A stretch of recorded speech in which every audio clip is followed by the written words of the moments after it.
जो चैप्टर शुरू किया था ग्लोब्स एंड मैप्स, उसके बारे में बहुत सारा चीज़ बताए थे आपको कि किस तरह से हम ग्लोब्स और मैप्स में क्या अंतर होता है, दोनों का लिमिटेशन क्या होता है उसके बारे में, और फिर बताए थे कि जो मैप पर जो अलग अलग तरह के जो कलर यूज़ किए जाते हैं उनका क्या रीज़न होता है, ये सारा चीज़ पिछले वीडियो में डिस्कस कर चुके हैं। और आज हम बात करते हैं कन्वेंशनल सिंबल, है ना, और रीजेंट्स की के बारे में कि ये क्या होता है। स्टूडेंट्स, मैप को समझने के लिए, जैसे कि मैप तो जितना बड़ा कि हमारा इंडिया है उतना बड़ा तो मैप हम नहीं बना सकते, मैप तो छोटा ही बनेगा, और वो छोटा होने के कारण उसका स्पेस लिमिटेड होता है, कम स्पेस होता है, और कम स्पेस में सारा फीचर को दिखाना बहुत मुश्किल होता है ना। जैसे कि हमको मैप में ये बताना है कि ब्रिज कहाँ है, कोई टेम्पल कहाँ है, डैम कहाँ है, उसका फिगर हम बना सकते हैं क्या, उस पर उतना जगह नहीं होता है मैप में, तो उसके जगह हम सिंबल को यूज करते हैं, है ना। हर चीज़ आपके बुक में वो सारा से देख लीजिएगा, तरह तरह के सिंबल दिए होते हैं, जैसे ब्रिज का अलग सिंबल है, टेम्पल का अलग सिंबल है, डैम का अलग है, रेलवे लाइन का अलग अलग सिंबल है। तो कम स्पेस होने के कारण हम सिंबल के द्वारा उसको दिखा देते हैं ताकि हमको मैप समझ में भी आ जाए और कम जगह में काम भी हो जाए।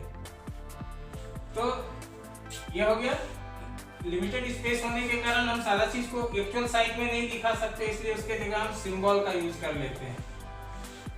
तो आपके मन में ये सवाल आएगा कि मान लीजिए कि जो ब्रिज का सिंबल हमने इंडिया के मैप में दिया वो अमेरिका वाला उसको समझेगा कि नहीं, तो वो कार्टोग्राफर उसी सिंबल को यूज करता है जो इंटरनेशनली अंतर्राष्ट्रीय स्तर पर जो एक्सेप्टेड होता है। पूरा ये मीटिंग होता है अंतर्राष्ट्रीय स्तर पर और वहाँ ये तय होता है कि कौन सा सिंबल को यूज करना है, किस तरह का, ये डैम का किस तरह का सिंबल होगा, पूरा दुनिया का लोग वही सिंबल यूज करेगा।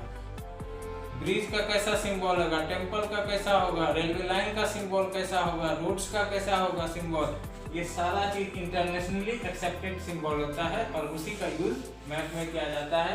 आप अब कभी मैप देखोगे तो गौर से देखना कि जगह जगह वो सिंबल दिखाया जाता है। ये इसी को कहते हैं कन्वेंशनल सिंबल। क्या कहते हैं? कन्वेंशनल सिंबल, जो कि मैसेज देता है, कुछ संदेश देता है। स्केल, स्केल मतलब समझते हैं ना, आपके पास स्केल है जो ज्योमेट्री बॉक्स में होता है स्केल, उसी तरह का स्केल। यहाँ स्केल का क्या काम होता है मैप में? तो स्केल का काम होता है मैप में कि मान लीजिए कि यहाँ से भागलपुर 13 किलोमीटर है, ठीक है, यहाँ से दिल्ली 1200 किलोमीटर है। तो क्या मैप में भी बिहार से दिल्ली 1200 किलोमीटर हो सकता है? क्या नहीं होगा। तो उसके लिए क्या होता है कि हम छोटा सा यूनिट यूज करते हैं। मान लीजिए कि 1 सेंटीमीटर बराबर 1000 किलोमीटर। मैप का 1 सेंटीमीटर धरती के 1000 किलोमीटर के बराबर।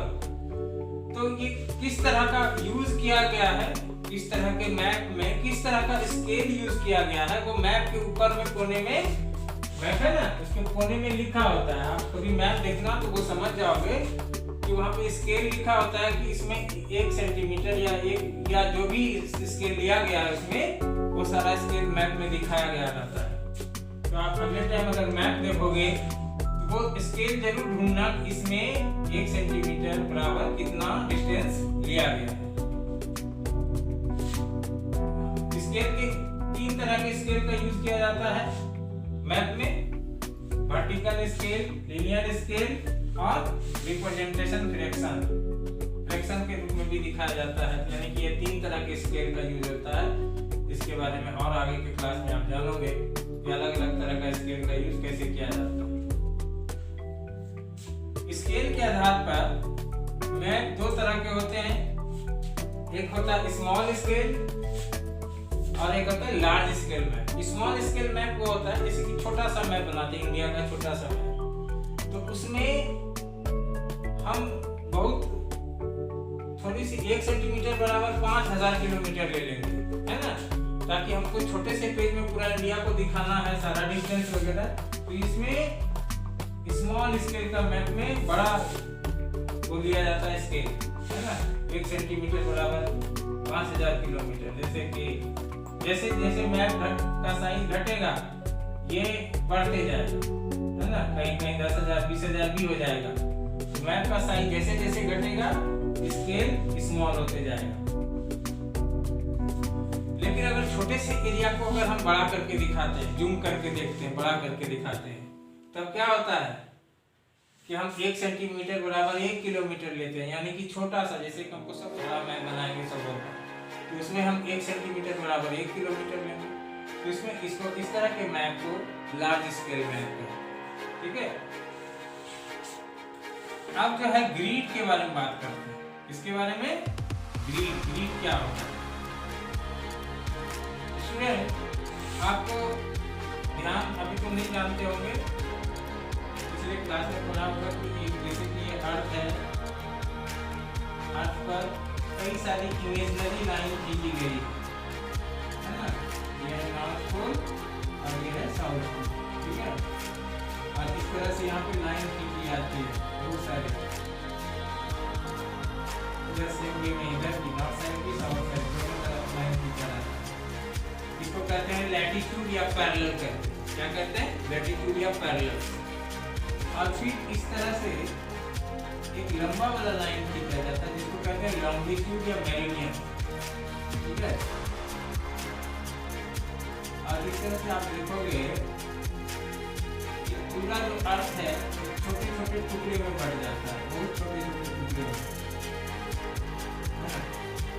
जैसे कि ये छोटा छोटा घर बन गया है ना, छोटा छोटा जो घर बन गया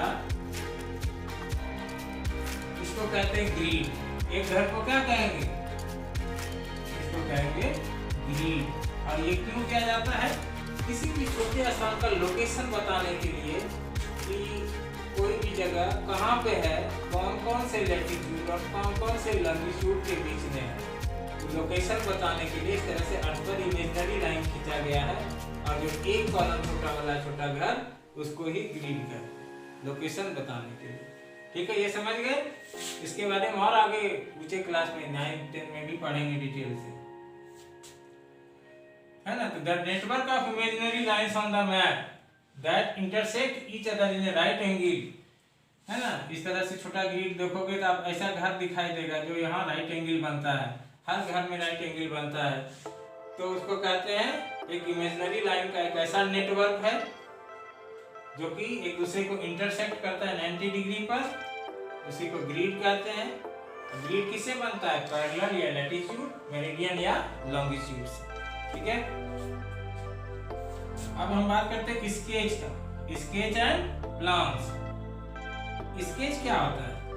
स्टूडेंट मान लीजिए कि आपको अपने मित्र को कहीं से आ रहा है, आपको बताना है कि किस तरह से वो आपके घर तक आएगा, सबौर स्टेशन उतरेगा, तो किस तरह से ऐसे करके, किस तरह से ऐसे करके ऐसे ऐसे आपका घर जाएगा। मान लीजिए आपका घर है यहाँ, इस तरह से वो रास्ता जो आप बताएंगे कि ऐसे यहाँ मुड़ना है, वैसे जाना है, इतना दूर यहाँ ऐसे मंदिर है, वहाँ से घूमना है, ऐसे करके जो आप एक रफ फिगर बताते हो उसको या समझाते हो किसी को, उसको स्केच कहते हैं। स्केच में ना तो कोई स्केल होता है और ना कोई डायरेक्शन होता है, कोई कुछ नहीं होता है, सिर्फ एक रफ ड्राइंग होता है, उसको कहते हैं स्केच, ठीक है। समझ गए स्केच? अब है प्लान। प्लान क्या होता है स्टूडेंट? जैसे कि मान लीजिए कि आपका घर बनता है, घर बनने में जो इंजीनियर होते हैं वो नक्शा बनाते हैं, नक्शा में स्केल का यूज होता है, डायरेक्शन का यूज होता है, एरिया कितना है उसका होता है, तो वो सारा चीज एक प्लान वे में बना के दिखाते हैं जिसको लेआउट कहते हैं, तो वो प्लान होता है। वो प्लान बड़े बड़े मॉल का होता है, स्कूल बिल्डिंग का होता है या शहर का होता है। तो किस तरह से कोई चीज बनाना है, कहाँ पे क्या चीज होगा, इस तरह से जब तय किया जाता है तब उसको प्लान कहते हैं, ठीक है स्टूडेंट। और इस तरह से आपका सारा टॉपिक हमने इसमें डील कर दिया। इसके बाद भी अगर कहीं दिक्कत हो तो आप वीडियो देखना, साथ में बुक भी रखना, बुक को भी पढ़ना है। और इसके बाद आपको सारा एक्सरसाइज क्वेश्चन आंसर कल बनाना है। और ये आपका ये टॉपिक खत्म हो गया। अब जो नेक्स्ट टॉपिक होगा वो ज्योग्राफी का लेसन 2 शुरू करेंगे, सिविक्स का लेसन 2, ठीक है।